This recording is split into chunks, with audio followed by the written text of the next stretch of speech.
ओम नमः शिवाय। जय श्री कृष्णा। आप सभी को प्रदोष व्रत की हार्दिक शुभकामनाएं। प्रदोष व्रत हर महीने के दोनों पक्षों की त्रयोदशी तिथि को रखा जाता है और रविवार के दिन आने की वजह से इस प्रदोष व्रत को रवि प्रदोष व्रत के नाम से भी जाना जाता है।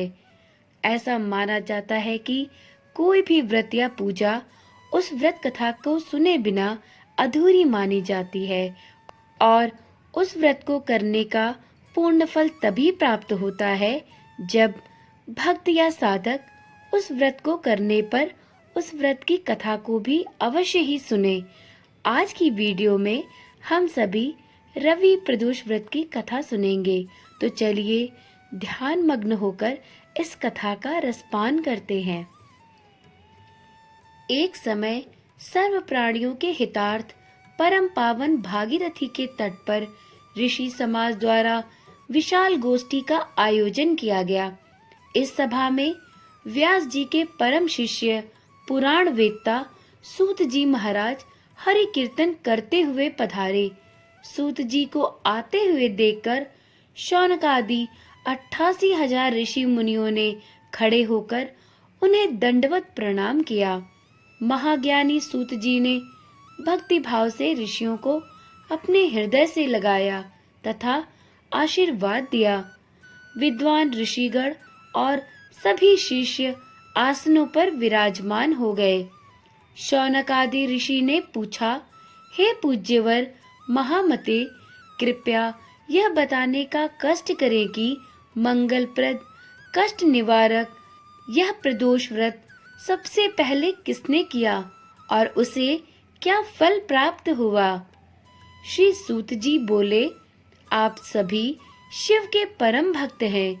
आपकी भक्ति को देखकर मैं व्रती मनुष्यों की कथा कहता हूँ। आप सभी इसे ध्यान पूर्वक सुनिए। रवि प्रदोष व्रत की कथा के अनुसार एक गांव में अति दीन ब्राह्मण निवास करता था। उसकी साध्वी स्त्री प्रदोष व्रत किया करती थी। उसे एक ही पुत्र रत्न था।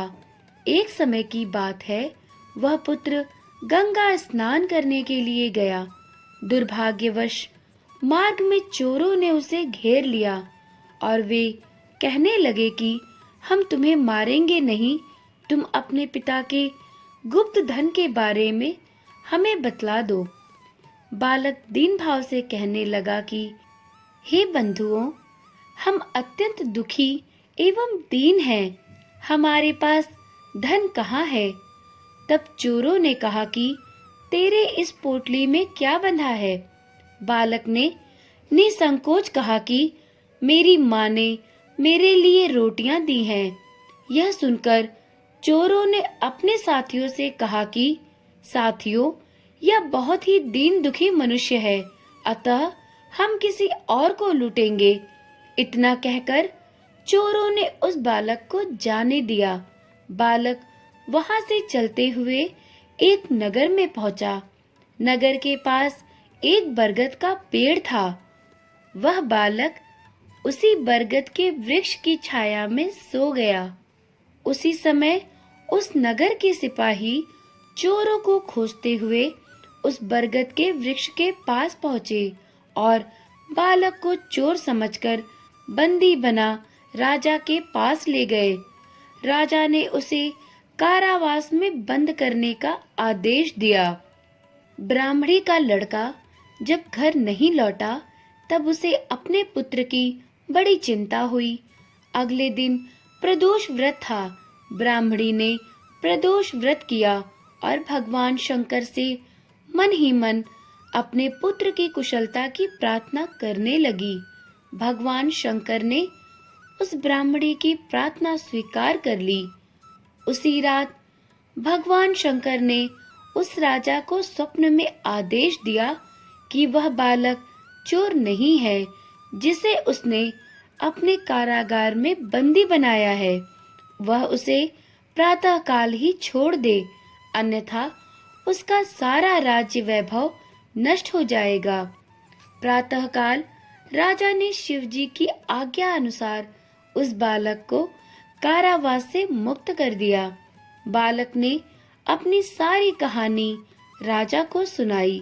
सारा वृतांत सुनकर राजा ने अपने सिपाहियों को उस बालक के घर भेजा और उसके माता पिता को राज दरबार में बुलाया। उसके माता पिता बहुत ही भयभीत थे। राजा ने उन्हें भयभीत देखकर कहा कि कृपया आप भयभीत न हो, आपका बालक निर्दोष है।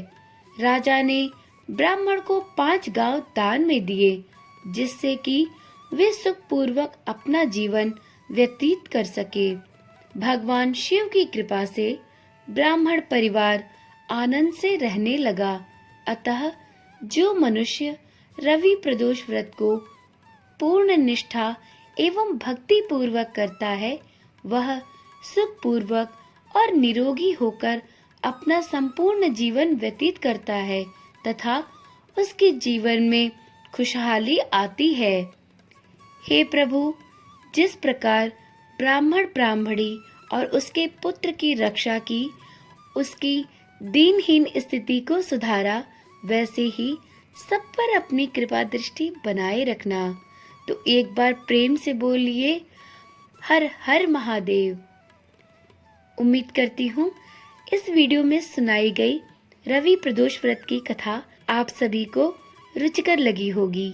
तो इसी प्रकार की वीडियोस पाने के लिए इस चैनल को भी सब्सक्राइब करें और कमेंट में ओम नमः शिवाय लिखना ना भूलें। तो चलिए कल मिलते हैं एक नई कथा के साथ। ओम नमः शिवाय। जय श्री कृष्णा। राधे राधे।